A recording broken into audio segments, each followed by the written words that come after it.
نحمده ونصلي على رسوله الكريم اما بعد فاعوذ بالله من الشیطان الرجیم بسم اللہ الرحمن الرحیم قل ان کنتم تحبون اللہ فاتبعونی یحببکم اللہ آمنت باللہ صدق اللہ العظیم۔ میرے واجب الاحترام قابل تعظیم و توقیر بزرگوں، مسلمان بھائیوں اور مسلمان بہنوں، السلام علیکم ورحمۃ اللہ وبرکاتہ۔ قرآن مجید میں سے ایک آیت مبارکہ تلاوت کی ہے۔ اللہ سبحانہ و تعالیٰ کے حضور عاجز کی دعا ہے، آپ بھی دعا کریں کہ پروردگار عالم عاجز کو اس کا صحیح مفہوم بیان کرنے کی توفیق دے۔ دنیا کی زندگی گزرنے کے لیے ہے، اس لیے ہر ایک نے یہی دیکھا ہے کہ یہ گزر ہی جاتی ہے۔ قسمت والا وہ ہے جو فتابیونی کے اندر اللہ سبحانہ و تعالیٰ کی محبت کا حصول کرتا ہے، اپنے تئیں جو یہ دیکھتا ہے کہ اسے اللہ کی محبت ہو جائے گی، وہ ایک زندگی گزرنے والی ہے، اسے روک تو نہیں سکتا لیکن اسے ضائع برباد ضرور کرتا ہے۔ اور پھر اگر وہ کسی سے پوچھنے جاتا ہے، بڑا نالائق ہوتا ہے، بڑا بے وقوف ہوتا ہے، اسے نہیں پتہ کہ اللہ سبحانہ و تعالیٰ جو بتاتا ہے اس سے پڑھ کر اور کوئی بتانے کے قابل نہیں ہے۔ زندگی کیا؟ اس میں سارا کچھ جو اللہ نے دیا ہے یہ عارضی ہے، یہ ایک دن ختم ہو جانے والا ہے۔ آئیے اس بات کو جانیں کہ کیسے یہ ابدی ہو جائے، اور اللہ سبحانہ و تعالیٰ نے جو فرمایا ہے کہ وہ محبت کرتا ہے، وہ محبت ہمیں حاصل ہو جائے۔ یہ جاننے کے لیے زیادہ مشکل بات کوئی ایسی ویسی نہیں ہے، بس صرف اخلاص ہونا چاہیے، یعنی بندے کو سچا ہونا چاہیے اپنے اللہ کے ساتھ، اپنے ماں باپ کے ساتھ، اپنے سائیں جی کے ساتھ اور اپنے عمل کے ساتھ۔ کیوں؟ عمل کرنے والا اپنے عمل کو جانتا ہے کہ وہ عمل میں کیا نیت رکھتا ہے۔ ماں باپ اپنی اولاد کو جانتی ہے کہ وہ اولاد کیسے ہوئی ہے، کوئی کیا دوسرا بتائے گا۔ اسی طرح اللہ اپنے بندے کی بابت بتاتا ہے کہ جب وہ اللہ کے بندے کی اتباع کرتا ہے تو اللہ اس سے محبت کرتا ہے۔ یہ تین چیزیں ہیں۔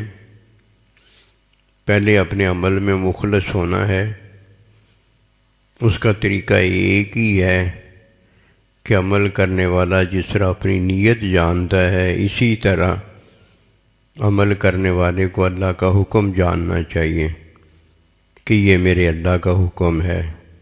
اگر اللہ کا حکم نہیں ہے تو وہ عمل کیوں کرتا ہے؟ جب عمل اللہ کے حکم کے خلاف ہوگا اس وقت اس کی زندگی ضائع برباد ہو جائے گی۔ کوئی اپنے عمل سے مخلص نہیں ہوتا تو اسے پتہ ہوتا ہے کہ میرے عمل میں میری نیت کیا ہے۔ اسی طرح جب عمل کرنے والا اللہ کے حکم کے نہ ہونے پر وہ عمل کرتا ہے تو اس کا عمل ضائع برباد ہو جاتا ہے۔ آئیے اس بات کو جانیں کہ فرضیت اور ایمان کی ادائیگی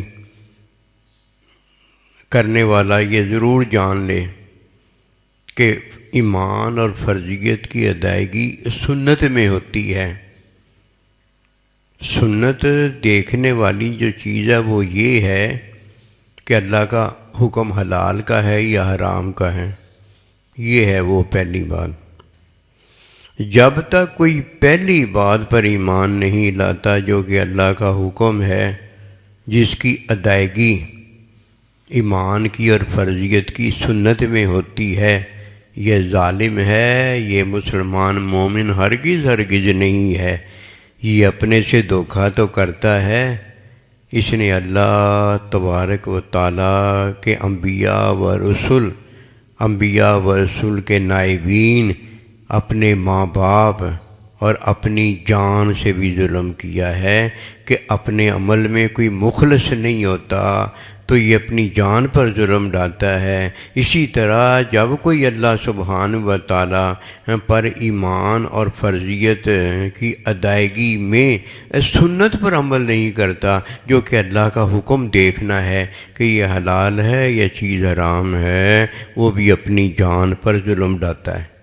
یہ ہے پہلی بات۔ یہ مومن جانتا ہے کہ وہ عمل میں کیا دیکھتا ہے، اللہ کا حکم دیکھتا ہے۔ اور اگر کسی نے یہ ایک چیز پہلی جو کہ حکم کا دیکھنا ہے یہ نہیں دیکھا تو اس نے کیا کیا ہے؟ اس نے وہی کام کیا ہے جو شیطان نے کیا ہے، کہ اللہ سبحانہ و تعالیٰ کا ارشاد پاک ہوتا ہے ما منع کا ان تسجدا، تجھے چاہیے نہیں کہ تو دیکھتا کہ یہ حکم کس کا ہے، حکم تو تیرے اللہ کا ہے نا۔ اب اس سے بڑھ کر حکم اور کیا ہو سکتا ہے؟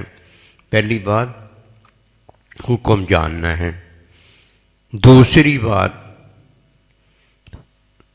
حکم کی ادائیگی میں ایمان کی ادائیگی ہے، حکم کی ادائیگی میں فرض عین کی ادائیگی ہے۔ یہ ادائیگی اسے حاصل ہوتی ہے جو سنت میں یہ ادائیگی کرتا ہے۔ سنت کی ادائیگی کیا ہے؟ فرض کا جاننا ہے جو کہ حکم ہے، فرض کا جاننا ہے جو کہ حکم ہے۔ ہم حکم کو کچھ نہیں جانتے، ہم جو جانتے ہیں وہ یہی جانتے ہیں کہ میں جو جانتا ہوں وہ عبادت ہے۔ عبادت ہے ہی نہیں کہیں۔ اگر عبادت ہوتی تو شیطان نے بڑی عبادت کی تھی، اس کے عملوں کو عبادت کہا جاتا کیونکہ اس نے زیادہ عبادت کی تھی۔ عبادت تو ہے ہی کہیں نہیں۔ پہلی بات جو ہے لے تو چابی حکم اللہ دی، یہ اللہ کا حکم ہوتا ہے، حکم کو تو نے نہیں جانا۔ دوسری بات علم ہے، جس طرح یہ حکم کی تعریف ہے، حکم کا جاننا ہم پر ضروری ہے، حکم میں ہماری فرضیت کا ادا کرنا ضروری ہے کہ سنت کیا ہے ہمیں بتاتی ہے یہ حلال حکم ہے اور یہ حرام حکم ہے۔ جب حلال حکم اور حرام حکم میں ہم نے ایمان کی اور فرضیت کی ادائیگی کی ہے تو اب ہم نے حکم مانا ہے۔ اب علم آ جائے گا۔ علم میں کیا ہے؟ علم میں جو اللہ سبحانہ و تعالیٰ کا حکم ہے وہاں پہنچنا ہے۔ جماعت کا حکم ہے وہاں پہنچنا ہے، ماں کی خدمت کا حکم ہے وہاں پہنچنا ہے، باپ کی خدمت کا حکم ہے وہاں پہنچنا ہے، سائیں جی کی صحبت کا حکم ہے وہاں پہنچنا ہے، حج کی ادائیگی کا حکم ہے حج پر پہنچنا ہے۔ اب کیا ہے؟ علم ہے۔ حکم کے بعد علم آتا ہے۔ جس نے حکم ہی نہیں مانا، اللہ پر ایمان ہی نہیں لایا، اللہ پر ایمان نہ لانے کی وجہ سے اس پر فرضیت نماز روزہ حج زکوٰۃ ہی نہیں ہوا، جو اللہ نے فرمایا جب تمہیں اللہ اور اس کا رسول بلائیں تو فوراً حاضر ہو جاؤ، وہ پہنچے گا کدھر اسے جانے کی ضرورت ہے؟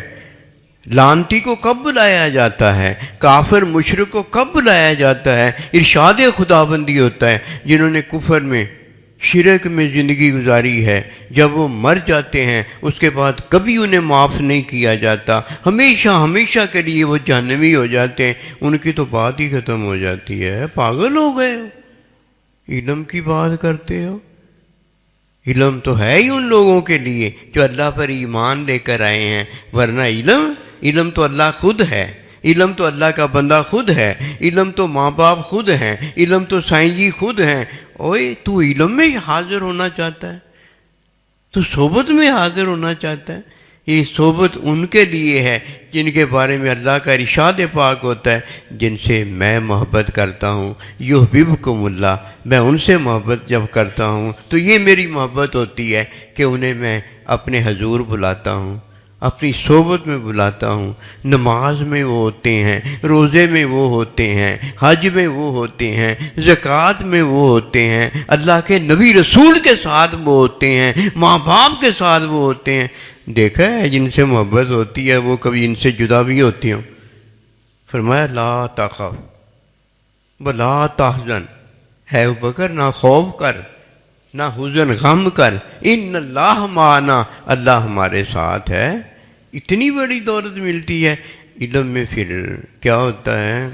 اسے پتہ ہوتا ہے کہ میں نے حکم پورا کرنا ہے، اس حکم کو پورا کرنے کے لیے مجھے جماعت میں شامل ہونا ہے، مجھے نماز میں شامل ہونا ہے، مجھے حج پر جانا ہے، مجھے فلانی جگہ جانا ہے۔ یہ پوری زندگی جو وہ گزارتا ہے، ایک زندگی اس نے جو گزاری ہوتی ہے وہ حکم میں گزاری ہوتی ہے، جو کہ کیا ہے؟ عمل اس کا جو ہوتا ہے، جب بھی کوئی وہ کرتا ہے تو کس میں ہوتا ہے؟ اللہ کے حکم میں ہوتا ہے کہ سنت میں وہ ادائیگی جو کرتا ہے وہ ایمان کی ادائیگی ہوتی ہے، فرضیت کی ادائیگی ہوتی ہے، اس میں وہ جانتا ہے کہ حکم حلال ہے یا حرام ہے۔ بس علم میں وہ وہاں پہنچ جاتا ہے جدھر اس حکم کی ادائیگی ہے۔ بھلا بتائیے اگر حکم کی ادائیگی تنے تنا ہوتی، اکیلے ہوتی، تو یہ اسلام کدھر جاتا؟ یہ یدخلون فی دین اللہ افواجا، یہ فوج کی فوج دین میں کیسے داخل ہوتی؟ یہ تو اللہ پروردگار نے اپنے بندے کے حضور داخل کیا ہے، کیونکہ علم جب آتا ہے تو پھر کیا ہوتا ہے؟ معلم کے پاس بندہ جاتا ہے۔ جب علم آتا ہے تو نماز، روزہ، حج، زکوٰۃ وہ ہوتی ہے جو علم کے اندر ادائیگی پاتی ہے۔ اس کے علاوہ نہ فرض ہے نہ اس کے علاوہ ایمان ہے۔ یہ تو دونوں چیزیں ملتی اسے ہیں جسے اللہ کا بندہ ملا ہوتا ہے۔ بھئی یہ کیسا تیرا کلمہ ہے لا الہ الا اللہ؟ یہ کیسی تیری دین کی ادائیگی ہے محمد رسول اللہ؟ نہ اللہ ملا نہ اللہ کا بندہ محمد رسول اللہ ملا۔ اتنا بڑا جھوٹ! ہم جھوٹا تو نہیں اسے کہتے، کیوں دین اسے جھوٹا بعد میں کہتا ہے، پہلے منافق کہتا ہے کہ بما یکذبون۔ ایک تو منافق ہیں اور ایک وہ جھوٹ زندگی گزار رہے ہیں۔ اللہ سے پناہ مانگو، قسم خدا کی ایسی زندگی کا کوئی فائدہ نہیں کہ بندہ مسلمانوں میں گھر میں تو پیدا ہو جائے لیکن مسلمان نہ ہو۔ ایسی مسلمانی کا کیا فائدہ کہ مسلمانوں کے گھر میں پیدا ہو کے پھر وہ مسلمان نہیں ہوتا، اس میں حکم نہیں ہوتا۔ حکم میں ادائیگی صرف سنت کے اندر ہے، حکم میں ادائیگی صرف سنت کے اندر ہے۔ ادائیگی کیا ہے سنت کے اندر؟ کہ بندے کو پتہ ہو کہ قرآن ہمیں یہ ایمان دیتا ہے، ہمیں پتہ ہو کہ نبی رسول کی سنت ہمیں یہ نماز دیتی ہے، یہ روزہ دیتی ہے، یہ حج دیتی ہے۔ اس کا کیا مطلب ہے؟ کہ قیامت تک ہمیں جو قرآن سنت ملی ہے اس سے ہمیں پتہ ہو جائے کہ ہم گمراہ نہیں ہیں۔ گمراہی سے اللہ بچاتا ہے، ورنہ ہے کیا؟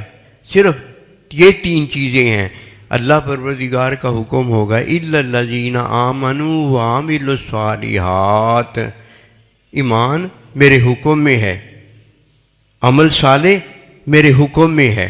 اور جب کسی میں حکم آ جائے گا عمل صالح کرنے کے لیے، اب وہ کیا کرے گا؟ معلم کے پاس ہوگا، علم والے کے پاس ہوگا، اسے اللہ پروردگار اب علم دے گا۔ علم جسے دے گا اسے وہاں پہنچا دے گا جدھر وہ علم کی ادائیگی کرنے کے قابل ہوگا، جماعت میں پہنچ جائے گا۔ روزے میں پہنچ جائے گا، حج میں پہنچ جائے گا، امی ابا کے حضور پہنچ جائے گا، سائیں جی کے پاس پہنچ جائے گا، نبی رسول علیہ السلام کی دعوت پر نبی رسول کے پاس پہنچ جائے گا، اس جہاد میں پہنچ جائے گا جو جہاد کرنے کا حکم آیا ہوگا۔ اس کا مطلب یہ ہے کہ اس حکم میں جو علم ہے جیسے پہنچا جا سکتا ہے ویسے وہاں پہنچ جائے گا۔ اب یہ نہیں ہوگا کہ کوئی حکم پورا کرنے والا علم نہیں رکھتا، علم کے بغیر حکم پر عمل ہی نہیں کیا جاتا۔ کوئی ہے مائی کا لال جو علم کے بغیر اللہ کا حکم مانتا ہے، دھوکہ دیتا ہے، اپنی جان پر ظلم کرتا ہے، پوری زندگی اللہ کا بندہ یہی بتا کے ہر ایک کو اللہ کا بندہ بناتا ہے کہ جب تک اللہ کے بندے کو نہیں مانو گے، اللہ کے بندے کی تعلیم نہیں بن جاؤ گے، اسی طرح نہیں ہو جاؤ گے، کبھی اللہ کا بندہ نہیں بندہ بن سکتا۔ وہی ایمان ہونا چاہیے جو اللہ کا ایمان ہے، وہی تقوی ہونا چاہیے جو اللہ کا تقوی ہے، وہی اللہ کی حمد و ثنا ہونی چاہیے جو اللہ کی اپنی حمد و ثنا ہے۔